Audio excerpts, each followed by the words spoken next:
Reflecting upon Oppenheimer, the 2023 biopic by Christopher Nolan, I felt a strange combination of relief and disappointment. Relief because I feel privileged to have grown up in an era of relative peace, without the brewing threat of foreign adversaries, where my worldview and perceptions of technology have yet to be significantly shaken by a development as radical as the atomic bomb. But we'll see what happens with AI. The disappointment is for similar reasons. Now granted, I recognize that I speak with the ignorance of someone who never had to live through what my forefathers had, and major historical paradigms like the atomic bomb are often retrospectively casted in more philosophical, conversational lights. But I also recognize that despite my postulations, I'll never truly know what it felt like to witness the atomic bomb's genesis in real time.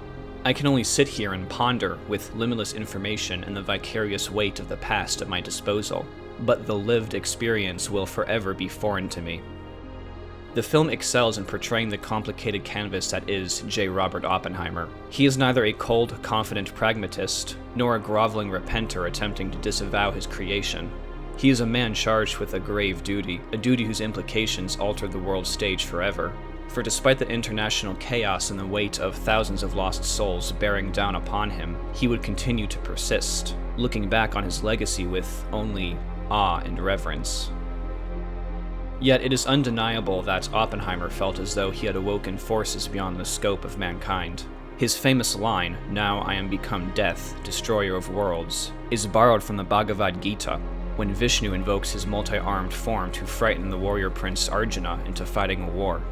Less well known is his invoking of a prior verse at the time of the Trinity explosion. If the radiance of 1,000 suns were to burst at once into the sky, that would be like the splendor of the Mighty One. Another quote associated with Oppenheimer, but not attributed to him, is, "You may live to see man-made horrors beyond your comprehension." The actual origin dates back nearly 5 decades prior, allegedly uttered by inventor Nikola Tesla at a suggestion to attach dynamite to his remote-controlled rowboat. To the more technically inclined, this quote might be enough of a reason for pause, but for others, it harkens to a very different, and in some ways, more terrifying possibility. H.P. Lovecraft brought cosmic horror to the forefront of the literary subconscious, the fear of the unknown and the crushing realization of the vastness beyond, and the insignificance within. Among the many entities in his arsenal, perhaps the most famous is Cthulhu, the octopoid monster imprisoned in a sunken underwater city, the apparent source of mankind's pervading sense of anxiety and dread. It is often claimed that merely gazing upon Cthulhu is enough to induce a sense of existential depression so deep that the human mind could be torn to shreds. And while Cthulhu might function as an independent entity, in context of literature, the character truly is a man-made horror beyond our comprehension. The more I dwell on J. Robert Oppenheimer, the more I believe some historians when they claim that he is one of the, if not the, most important figures in the history of the world. Such a raw display of power was unfathomable to many, especially those in Hiroshima and Nagasaki, who experienced the brunt of it firsthand. They'd be forgiven for thinking they had witnessed something more abstract than an all-consuming explosion, something like a spirit breach, a peek at the face of some cosmic god, exposure to a man-made horror beyond their comprehension. Those who succumbed to the blast met their fates in a variety of grisly manners. Instant vaporization. Some were lucky enough to leave an ashen shadow of themselves behind, at the very least proof that they existed at all. Many were rendered into blackened, charred husks. Others suffered full-body third-degree burns, crippled and disfigured for the remainder of their shortened lives. Even those not in the blast vicinity suffered. Simply gazing at the first light was enough to induce temporary blindness, and the resultant nuclear fallout, an otherwise invisible foe, sickened tens of thousands more, dirtying the land and corrupting future generations. The parallels are many. From the Bible, where divine fallout salts the earth, sets cities ablaze, and turns onlookers into columns of minerals, to Hollywood blockbusters, where simply gazing at the powers that be guarantees hideous damnation, back to Cthulhu, whose mere image is enough to induce insanity. The interaction between gods and mortals often results in horrific consequences for the latter. These entities don't even need to touch you to affect you. As we have seen, sometimes a glance is too much.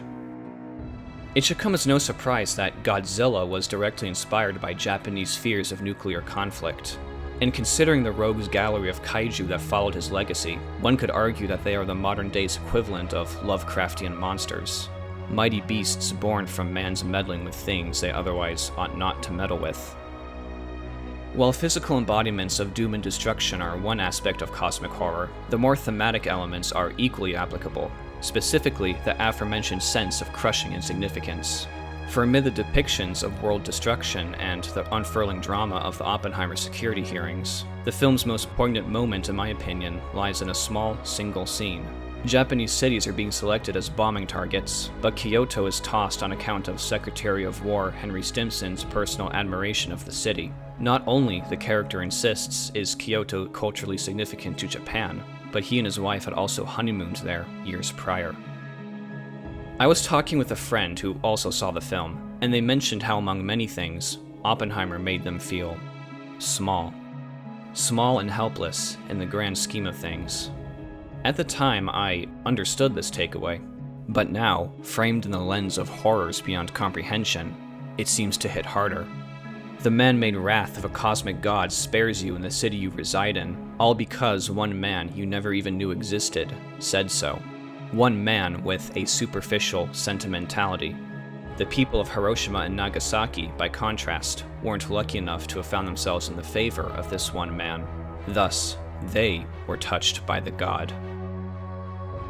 One could say a lot has changed since the bomb, but in many ways, things have remained the same.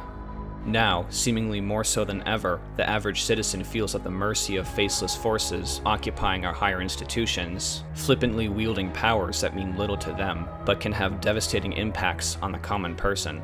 It's not unreasonable to feel like pawns in a giant game of chess, except the game has no end, no rules, and no purpose. Pushed around by the higher unseen echelons, the very concept of your existence tossed around like dice. It has to make someone feel small. Oppenheimer on the Trinity test. We knew the world would never be the same. That's putting it lightly. The man might have been non-religious, but he must have known he had unleashed the power of gods onto the world. The power of gods from the hands of man.